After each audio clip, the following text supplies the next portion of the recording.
Halo kawan pajak, ketemu lagi di TKP Teras Kawan Pajak, podcast Kanwil DJP Sumatera Utara 1. Di sini kita akan ngobrol-ngobrol asik seputar perpajakan, seasik kalau kawan pajak ngobrol di teras rumah sendiri. Karena ini adalah Teras Kawan Pajak.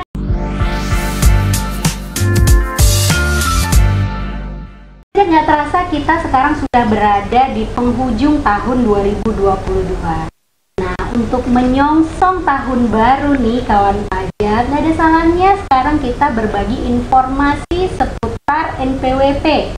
Siapa tahu tahun depan kawan pajak di awal tahun ada yang mau buat NPWP. Untuk itu kita akan ngobrol dengan teman-teman dari KPP Pratama Medan Petisa. Ada Kak Ina dan Kak Yuni di sini bersama kita. Nah, kawan pajak, kalau kawan pajak terdaftar di KPP Pratama Medan Petisa, tentunya udah nggak asing lagi nih sama dua orang ini.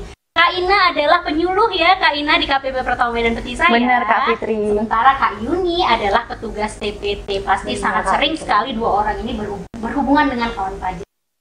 Nah, kawan pajak, hari ini yang mau kita bahas adalah khusus mengenai NPWP badan. Benar ya? Benar sekali. Nah, kawan pajak nih yang mungkin punya perusahaan atau misalnya yayasan, CV, PT yang ingin mendaftarkan NPWP di KPP Pratama Medan Petisa maupun KPP mana saja, wajib tahu informasi yang akan kita bagikan hari ini. Nah, kawan pajak, kalau kita ngobrolin tentang pendaftaran NPWP nih, kita pasti atau kawan pajak udah pernah nggak ya dengar yang namanya e-registration. Nah, seperti apa sih e-reg ini? Bagaimana cara mendaftarkan diri melalui e-reg? Lalu prosesnya seperti apa? Langsung kita tanyakan kepada kedua narasumber. Nah, Kak Ina dan Kak Yuni, boleh dong dibagi informasi sebenarnya e-reg ini apa ya? Kak Ina atau Kak Yuni nih yang duluan jawab? Oke, izin menjawab ya Kak Fitri. Silakan Kak Ina. Nah, baik kawan pajak sekalian, salah satu solusi untuk mendaftarkan NPWP adalah melalui e-registration. Seperti yang kawan pajak sekalian ketahui ya, ada tuh yang namanya e-reg NPWP. Okay. Nah, ini kita bisa akses Kak Fitri melalui laman DJP online ataupun e-reg.pajak.go.id. Nah, ini adalah salah satu transformasi yang dilakukan oleh Direktorat Jenderal Pajak sendiri untuk mempercepat wajib pajak mendaftarkan NPWP-nya. Nah, satu genggaman saja nih Kak Fitri, melalui smartphone wajib pajak bisa klik. Dari smartphone bisa ya bener, Kak Fitri. Oke. Nah, berarti mudah sekali nih. Benar, solusi mudah dan gampang mendaftarkan NPWP. Oke, baik, berarti dengan kemudahan ini tentunya kita harapkan wajib pajak semakin mudah mendaftar dan jumlahnya nanti juga semakin banyak ya. Benar sekali Kak Fitri. Nah, kemudian kalau menurut Kak Yuni nih sebagai petugas TPT, sebenarnya e-reg itu gimana sih Kak Yuni? Baik Kak, jadi sebenarnya e-reg ini terbagi dua ya Kak. Ada e-reg untuk wajib pajak sebagai sarana mereka untuk mendaftarkan diri memperoleh NPWP secara online Kak. Oh, jadi ini sarananya ya Kak Yuni? Iya benar Kak, Oke. sarananya. Kemudian yang kedua itu adalah untuk petugas pajaknya sendiri nih Kak, untuk kita dalam memproses permohonan wajib pajak tersebut.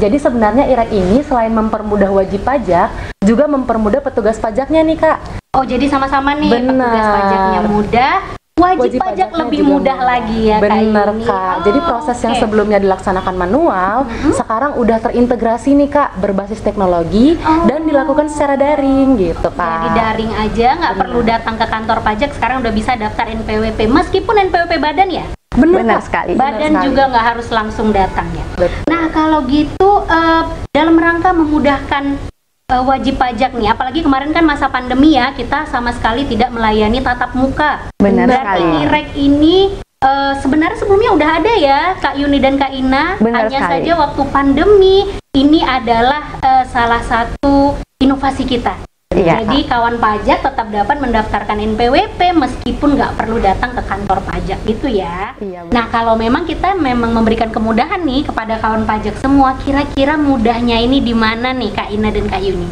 Oke, baik Kak Fitri. Nah, pada awalnya ya banyak kawan pajak yang mengeluhkan ini dalam mengoperasikan IREK terlalu susah gitu atau sulit gitu. Banyak yang merasa sulit ya. Iya, benar Kak Fitri. Emang saat ini irek.pajak.go.id ini belum terlalu user friendly. Namun inilah salah satu transformasi yang dilakukan oleh Direktorat Jenderal Pajak ya, dalam rangka memudahkan wajib pajak mendaftarkan NPWP dimanapun dan kapanpun bisa mendaftarkan NPWP, Kak Fitri. Dan kedepannya kita akan terus memperbarui ya supaya mempermudah kawan pajak ya, Kak Ina. Oke. Kalau Kak Yuni gimana nih? Mudahnya di mana nih, Kak? Nah jadi Kak, sebenarnya untuk daftar NPWP itu sekarang udah sangat mudah. Kita cukup mengakses irek.pajak.go.id aja nih Kak. Nah, apa yang perlu dilakukan kawan pajak? Kawan pajak hanya perlu membuat akun IREK, menggunakan email aktif, kemudian mengisi data yang diperlukan, dan mengunggah dokumen persyaratan sesuai ketentuan. Ada dokumen yang diunggah? Benar Kak, kalau terkait dokumen yang diunggah ini tentunya akan berbeda ya Kak, tergantung jenis dan kategori wajib pajaknya. Kalau misalnya orang pribadi dengan badan, pastinya syaratnya berbeda, sesuai dengan yang sudah diatur di Per 04 tahun 2020 Kak. Oh, berarti kawan pajak juga harus melihat dulu nih ya, Benar. jenis wajib pajak yang didaftarkan apa, maka dokumen yang diupload juga harus menyesuaikan. Iya, benar sekali. Nah, tadi kawan pajak kalau dengar di awal Kak Yuni tadi bilang sebenarnya IREK ini adalah salah satu sarana untuk mendaftarkan NPWP. Berarti ada sarana lain dong ini Kak, terkait pendaftaran NPWP badan. Bener nggak sih? Benar sekali, Bener, Kak ya? Fitri. Nah, apa itu sarana lainnya Kak? Nah, tadi kan kita udah menyinggung nih sedikit tentang e-registration ya. Iya. Ternyata ada nih sarana lain selain e-registration. Nah, di sini kita melakukan pendaftaran NPWP melalui pihak ketiga, Kak Fitri.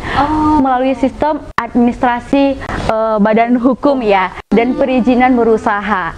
Nah, di sini pihak ketiganya adalah mereka-mereka ini gitu. Oh, berarti ada pihak lain nih. Bener Kak Fitri, dalam ada rangka pihak pendaftaran lain. NPWP seperti itu ya.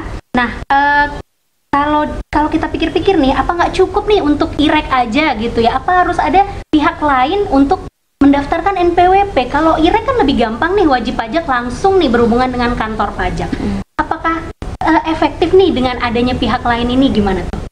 Oke, baik Kak Fitri. Tentunya setiap kali terbit peraturan pasti ada yang melatar belakangi nih. Apa sih yang melatar belakangi terbitnya Per 20 tahun 2018? Nah, ini adalah untuk meningkatkan kualitas pendaftaran wajib pajak badan usaha dan juga mempermudah wajib pajak mendaftarkan usahanya, begitu ya Kak Yuni.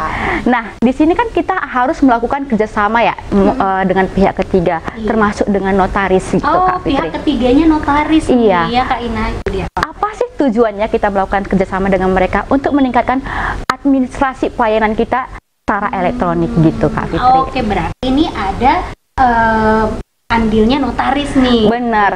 Nah, seperti tema webinar kita pada saat itu, siapapun bisa mempunyai badan usaha. Oh, tema BDS kita. Iya, bener Kak Fitri. Oke, nah kalau gitu nih, kalau kita melibatkan notaris untuk dalam rangka pembuatan NPWP badan, prakteknya gimana nih Kak Yuni nih sebagai petugas TPT, gimana Kak Yuni? Baik Kak Fitri, jadi seperti yang tadi udah disebutkan sama Kak Ina, untuk pendaftaran NPWP itu pelaku usaha bisa melakukan pendaftaran secara elektronik.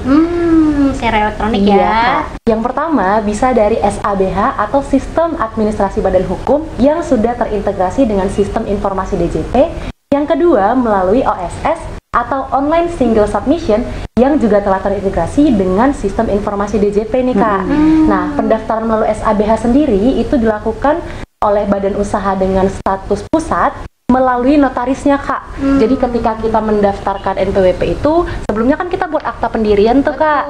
Nah, notaris itu yang membuat akta pendirian yang sudah mendapatkan hak akses pada SABH itu bisa membantu wajib pajak atau pelaku usaha untuk mendaftarkan diri mendapatkan NPWP tersebut. Jadi sekali dayung 2-3 pulau terlampaui Betul, ya. Kak. Oke. Mendaftarkan perusahaannya untuk memperoleh akte sekaligus untuk mendapatkan NPWP, gitu ya Kak. Benar Kak. Oke. Nah, prosesnya itu Kak selanjutnya sebenarnya sama aja nih sama dengan e-registration. Jadi nanti ketika NPWP-nya sudah terbit dibantu oleh notaris tadi atau melalui OSS, maka selanjutnya ada di kita nih Kak, si petugas pajaknya. Oke. KPP akan menerbitkan NPWP dalam jangka waktu 1 hari kerja. Nah, jadi jangka Benar. waktunya hanya 1 hari kerja kalau pajak. Tapi pasti ada tapinya nih ya. Ada tapinya. Tapi Tapi selanjutnya petugas pajak harus melakukan penelitian. Nah, apa nih yang diteliti, Kak? Tentunya kelengkapan dokumen persyaratan seperti yang udah saya jelaskan tadi. Ya, benar sekali. Lalu apa lagi, Kak? Nah, untuk penelitian ini nanti hasilnya bisa 3, Kak. Oh, ada 3 Benar. hasil. Berarti belum tentu diterima Belum langsung nih tentu. kawan pajak. Apa Iya. aja? Yang pertama, Kak? Yang pertama, Kak, KPP itu mencetak kartu NPWP dan SKT atau surat keterangan terdaftar. Dalam hal dokumennya sudah terpenuhi sesuai dengan syaratnya. Oke, itu yang pertama. Kemudian yang kedua. Kemudian yang kedua, KPP akan menerbitkan surat klarifikasi permintaan kelengkapan dokumen dalam hal dokumen yang disyaratkan belum terpenuhi, Kak. Nah, jadi yang terakhir nih, Kak. Oke, yang Benar. terakhir. Yang terakhir, yang nomor 3 adalah KPP melakukan penghapusan NPWP secara jabatan. Dalam hal NPWP tersebut ternyata sudah pernah terdaftar sebelumnya. NPWP ganda, Kak. NPWP-nya ganda. Jadi Benar. kalau perusahaan nih sebenarnya udah punya NPWP tapi dia daftar lagi, maka akan dihapus ya pendaftaran. Betul sekali, Kak. Nah, kawan pajak tadi ada Kak Yuni menyebutkan bahwa akan dilakukan klarifikasi Iya, betul. dulu apabila bukti-bukti pendukungnya itu tidak memenuhi ketentuan. Betul, Kak. Berapa lama sih kawan pajak bisa memenuhi dokumen ini yang belum lengkap ini? Gimana, Kak Ina atau Kak Yuni? Nah, kadangkala nih ya Kak, kan tadi pihak petugas pajaknya memberikan surat nih klarifikasi ke wajib Iya. pajak. Namun pada saat itu wajib pajak mungkin tidak di rumah, jadi suratnya nggak nyampe ke sering yang nih, Kak bersangkutan. Ina, sering Iya. begini ya, kawan pajak. Yang kedua nggak ngecek email ya Kak Yuni. Iya, Nah, benar, Kak. Padahal juga dikirimkan melalui email. Benar sekali, Kak Fitri. Jadi kawan pajak nih harus jadi perhatian nih ya, email harus sering dicek. Benar. Lalu gimana Kak Yuni? Nah, Kak Ina? Nah, jadinya klarifikasi tersebut tidak diketahui dong oleh wajib pajaknya. Nah, sehingga mereka tidak melakukan respon terhadap surat tersebut. Nah, disinilah terjadi miskomunikasi antara kawan pajak dengan petugas pajak, sehingga keterlambatan dalam memproses NPWP tersebut. Begitu ya Kak Yuni? Betul sekali, Nah, Kak. seharusnya nih kalau memang mereka dapat nih suratnya merespon, berapa lama sih mereka harusnya memenuhi, kawan pajak harus memenuhi dokumennya ini? Kak Ina dan Kak Yuni. Kak Yuni mungkin ya selaku petugas TPT, kira-kira Baik, berapa Kak. lama? Untuk kelengkapan dokumen tadi ya, Kak, konfirmasinya ada sedikit perbedaan nih, Kak, antara yang mendaftar melalui OSS atau SABH dengan yang melakukan pendaftaran melalui IREK online. Gitu, Kak. Nah, yang mendaftar melalui IREK online itu jangka waktunya 15 hari kalender sejak kita mengirimkan surat permintaan klarifikasi tersebut, Kak. 15 hari kalau Kalender. langsung ya itu ya. Iya, Kak. Oke, Benar. 15 hari kalender bukan 15 hari Hari kerja kerja ya. ya. Benar 15 sekali. hari kalender. Benar. Nah, untuk yang terdaftar melalui OSS ataupun SABH itu lebih lama lagi, Kak. 30 hari kalender 30 hari kalender. tapi sejak tanggal terdaftar. Jadi notaris ataupun pelaku usahanya wajib melengkapi dokumen persyaratan tersebut ke KPP terdaftar, Kak. Oke, baik. Berarti kawan pajak harus lihat dulu nih pendaftarannya langsung melalui IREK atau dari OSS ya. Atau pihak ketiga, benar. Atau pihak ketiga. Jadi kalau langsung maka 15 hari kalender Benar harus sekali. dilengkapi. Kalau dari OSS lebih lama sedikit karena ada Iya. pihak ketiganya ya. Kayak ini Benar, 30 hari kalender. kalender juga bukan hari kerja. Ya. Oke, nah mudah-mudahan nih setelah nonton ini kawan pajak nggak ada yang miskom lagi ya. Jadi kalau kawan pajak merasa sudah daftarin PWP tapi kok nggak ada kabar, nggak ngecek di cek email mungkin juga nggak masuk mungkin ya, mungkin ada kesalahan dan segalanya, langsung saja kantor pajaknya dihubungi, bener ya Kak Yuni Benar dan Kak sekali. Yuni ya. Jangan sampai nanti ngadunya ke medsos, jangan ya. Iya, benar Ngadunya sekali. Baik, ada lagi nggak nih tambahan informasi terkait pendaftaran NPWP Badan yang mau Kak Ina dan Kak Yuni sampaikan? Silakan, siapa Kak Ina dulu atau Kak Yuni dulu? Mungkin Kak Yuni aku ada mau ya? menambahkan. Oke, silakan. Iya, sebenarnya sebagai pengingat aja nih kepada kawan pajak semuanya, dan ini juga merupakan informasi yang penting untuk disampaikan terkait dengan kendala-kendala yang udah disebutkan tadi. Iya. Nah, mungkin kita mau mengingatkan nih untuk pendaftaran NPWP Badan Usaha, syaratnya apa aja sih, Kak? Gitu kan? betul, Tadi betul, kan kita betul. belum sebutkan tuh. Oh benar ya, Iya, Kak, persyaratannya ini yang penting persyaratannya. nih karena Penting, mulai Kak. dari proses segala-galanya. Benar. Betul, gimana, Kak? Persyaratannya itu yang pertama adalah scan akta pendirian. Yang kedua adalah scan KTP seluruh pengurus, dan yang ketiga adalah scan NPWP seluruh pengurus. Nah, yang perlu diingatkan di sini adalah seluruh pengurus ya Kak Fitri, soalnya selama ini ada nih beberapa wajib pajak yang hanya mengupload atau mengunggah salah satu pengurusnya aja. Oke. Padahal syaratnya seluruh pengurus yang ada di akta tentunya ya. Iya Kak. Nah ini nih Kak yang bisa kita kirimkan surat klarifikasi tadi karena belum sesuai ketentuan. Iya benar Gitu. sekali. Dan jangan lupa nih kita ingatkan lagi kalau sudah mendaftar, jangan lupa sering-sering dicek Emailnya. Emailnya. Kalaupun nggak dapat email, coba langsung Hubungi. saja klarifikasi ke kantor pajaknya. Begitu ya. Benar Kak sekali, Yuni. Kak Fitri. Kalau Kak Ina ada lagi yang mau ditambahkan? Cukup dari Kak Yuni tadi atau? Mungkin masih ada lagi yang Masih mau ada lagi, Kak. Oke. Mengingatkan aja lagi nih Kak, terkait tadi kan kita udah cerita tentang syaratnya nih Kak. Oke. Kemudian tadi juga kita udah cerita nih ada OSS, ada SABH. Benar, ya, Kak? iya, ada pihak Nah, ketiga. terkadang ada juga nih Kak wajib pajak yang dia nggak sadar ternyata dia udah terdaftar melalui OSS atau SABH. Jadi iya. dia daftar lagi nih dari IREK online, kan jadinya NPWP ganda. Iya. Betul. Jadi untuk mengingatkan kepada kawan pajak dengan status hukumnya PT, boleh dicek terlebih dahulu nih Kak di OSS atau SABH-nya udah ada daftar belum? Oh, gitu ya. Biar Jadi nggak ganda Kak. jangan ada NPWP baru lagi. Iya, benar Ada sekali. proses penghapusan lagi. Iya, Iya. Kak. Jadi kawan pajak harus cek dulu apakah sudah ada NPWP atas nama PT tersebut. Benar. sekali Kak. Oke, Mungkin Kak Ina. baik Kak Ina dan Kak Yuni, kita hari ini udah ngobrol panjang ini dan sebenarnya enak kalau kita sambil ngemil ya. Kak Benar Yuni. sekali Kak Fitri. Jadi sebenarnya Kak Yuni dan Kak Ina dari tadi udah boleh oleh kawan pajak, tapi malu-malu kasih tahunya ya. Nah ini tuh sebenarnya ada UMKM asli Medan ya Kak? Iya, benar sekali. Oke, coba Kak Ina atau Kak Yuni nih boleh nih dipromosikan apa sih sebenarnya UMKM kita hari ini? Ina mungkin. Oke, baik. Ini ya Kak Ina. Oke, Iya, ini ada kartu namanya ya dari keripik @keripik 90-an Sibolga Bisya gitu. Oke, Ntar itu kita tadi kasih Instagramnya ya, ya, Kak, ya? iya kita kasih Instagramnya di bawah ini pemirsa sekalian. Ini rasa udah nggak diragukan ya Kak? Iya, rasanya udah nggak diragukan dan di sini ada yang pilihannya original Trimedan udang rebon ya. Udang rebon atau udang rebon ya, Mbak? Kak? Udang rebon. Oh, udang rebon ya. Kirain udang rebon. Nih pemirsa ada checklistan rasanya yang bisa dipilih. Oke. Ntar Instagramnya kita kasih di bio kali ya. Boleh, iya nanti kita kasih juga ya di ininya, di caption kita juga Iya, ya Kak Ina ya. bener. Nah kawan pajak ini teman ngemil yang asik banget. Dilihat dari warna aja kita udah selera sekali ini ya Kak Ina. Sekalian daftar NPWP, sekalian ngemil Kak Fitri. Kalau ke kantor Online, pajak, Kak. waduh, tapi jangan dikasih ke petugas pajak ya kawan pajak. Kan Dibeli online, aja. Kak. Oh iya online. Di rumah kan buatnya Iya, di Kak, sambil rumah. ngemil. Udah bener berarti ini memang temennya mendaftar NPWP. Benar sekali.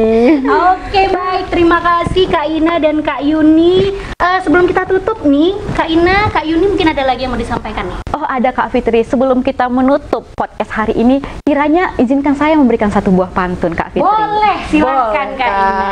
Kedelai dibuat menjadi tempe, Cakep. dikasih ragi dibuat rata. Artinya, Dalam menyongsong NIK menjadi NPWP, yuk kawan pajak segera lakukan pemutahiran data. iya bener banget ini kawan pajak. Kita juga sekaligus mau ngingatin ya Kak Ina dan Kak Yuni bahwa kawan pajak sudah bisa mulai melakukan pemutakhiran data NIK di DJP online, online-nya bener. wajib pajak. Nah, kenapa? Karena nanti kawan pajak di Januari tahun 2024 kawan pajak sudah bisa menggunakan NIK-nya sebagai NPWP. Nah, kawan pajak sampai di sini dulu ngobrol-ngobrol kita hari ini. Mudah-mudahan apa yang kita bagi hari ini informasinya bisa membantu kawan pajak khususnya dalam rangka pendaftaran NPWP Badan Medan ya, Kak usaha. Ina dan Benar Kak sekali Yuni. Kak Fitri. Simak terus podcast Kanwil DJP Sumatera Utara 1 supaya kawan pajak dapat informasi terbaru seputar perpajakan. Kawan pajak, sampai ketemu kembali di podcast berikutnya. Kami pamit undur diri.